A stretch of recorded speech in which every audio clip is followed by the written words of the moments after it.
আসসালামু আলাইকুম ওয়া রাহমাতুল্লাহি ওয়া বারাকাতুহু।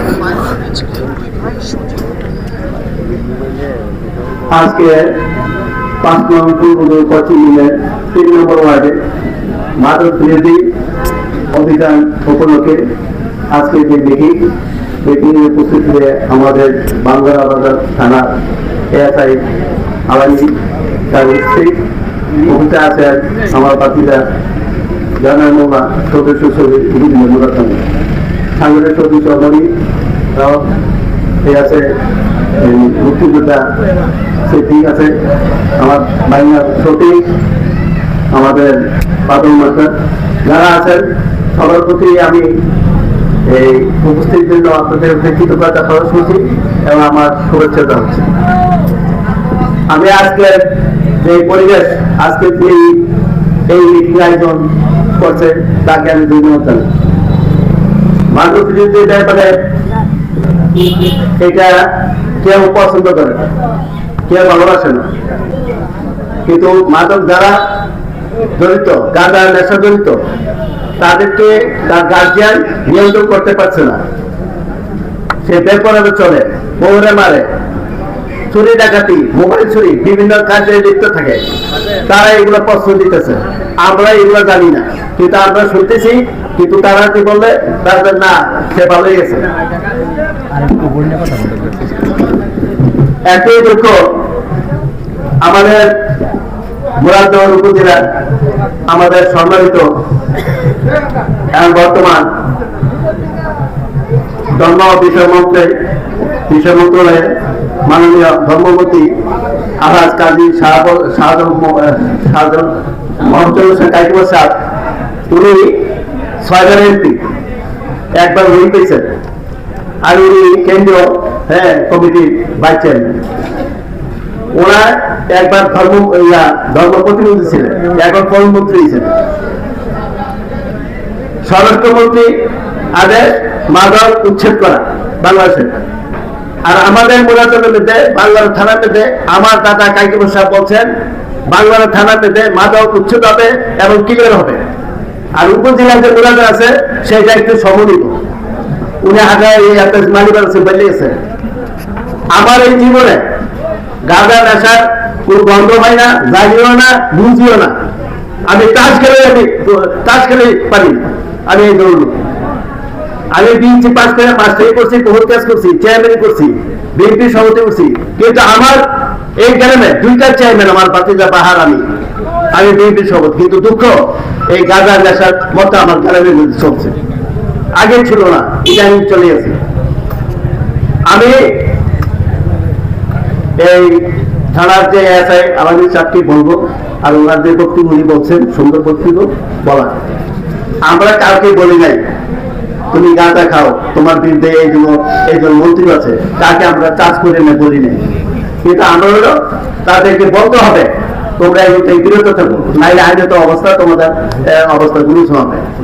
আমি কথা দিলাম এই একটা লিস্টে প্রত্যেকের যে খায় গাঁজা নেশা খায়, আমি লিস্টটা তৈরি করছি, কি বের করছি, ছোট ছেলে পেলেদের থেকে আমি তদন্ত নিয়েছি, আমি লিস্ট করছি। 31 চলে আসছে, এখানে আমার গ্রাম আছে 4-5 জন, আরো আছে। এগুলো দুঃখ, একজন নাম দিয়ে 9 জন বিক্রি করে, কেউ প্রকাশ করে না।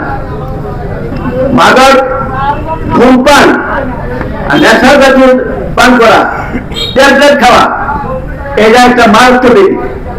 এই দিক থেকে আমাদের সমাজ সুন্দর পরিবেশ, সুন্দর সমাজ গঠন করতে হবে। সবাইকে আমরা একবার, তাহলে আমাদেরকে আমি অনুরোধ করবো, কেউ প্রতি ভিক্ষা না নেয়া, কেউ প্রতি কোনো দ্বন্দ্ব না নেয়া, যার তার সাথে আমার ভিক্ষা আছে, এই দেবে সে গাঁজা পেছে, এই দেশে এই না। আমার কথা হলো আমি একটা তদন্ত কমিটি করে প্রত্যেকে আমি অনুরোধ করবো এর থেকে বিরত থাকবো। যদি বিরত ভালো না হয় তাদেরকে আমি আইনত ব্যবস্থার জন্য আমি তাদেরকে শপথ করবো। এবার আমার আমি একবার পছন্দ করি না, কোনো সময় না। I don't like any মাদক দ্রব্য সমাজে একটা কুশৃঙ্খলা করবে, সমাজ সুন্দর হবে না। আমি মানুষ চেয়ারম্যান বিএনপি সভাপতি, আমার নামের কলঙ্ক, আমি দাদার কাছে কোনো জানাতি করতে পারবো না। দাদা আমাকে ভালো জানে, কিন্তু আজকে আমার বলে এই ধরনের আমার কারণে একটা দুঃখজনক কথা বলতে পারবেন না।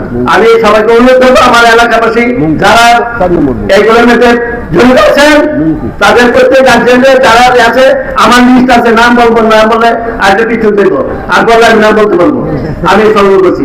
তবে আমি আমার ডাইভার্সন আছে, যদি আমি অনুরোধ করবো প্রত্যেক গার্জেন করবো, প্রত্যেক নাম ধরে বলবো তোমরা ভালো হয়ে যাবো, যদি ভালো হয়ে যায় তাদেরকে একটা দরকার নেই, কি বলেন? আর যদি ভালো না হয় আমার কথার মধ্যে বা আমাদের সমাজের যারা নেতৃত্ব দিতেছি তাদের কথা যদি না শুনে, তাহলে আমরা ওই ব্যবস্থা আমরা করবো, আমরা চেষ্টা করবো।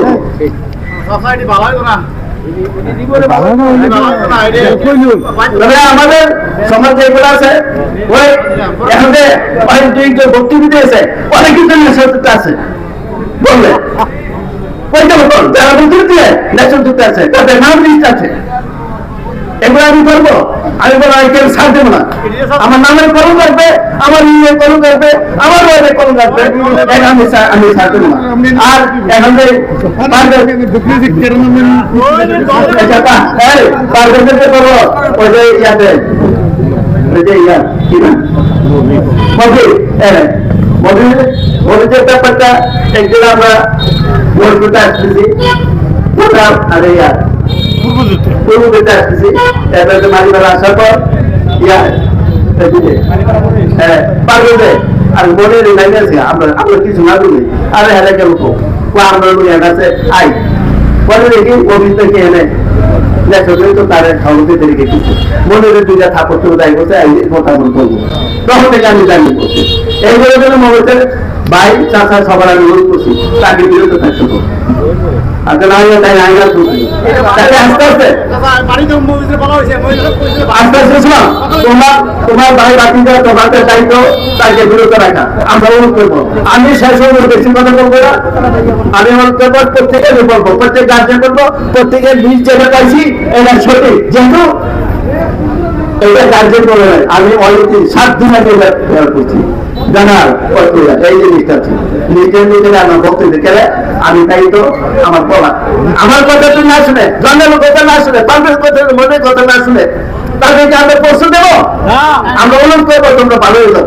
আমাদের কথা আমাদের দায়িত্ব, যেহেতু সমাজ গঠন জন্য আমাদের একটা দায়িত্ব আল্লাহ দিচ্ছে, এই হিসেবে তাদের অনুমোদন করা আমাদের দরকার। ঠিকই এই যদি তারা না মানে পরিবর্তন না আসে, সমাজ সুন্দর করে এসে না চলে, তাদের আইনত ব্যবস্থা করা দেওয়া। আমি বেশি কথা বলবো না, আমি সবাই আমাদের সমাজ সুন্দর হোক এই কামনা করি, এই বলে আমি বক্তব্য শেষ করি। আল্লাহ হাফেজ, আসসালামু আলাইকুম ওয়া রাহমাতুল্লাহ।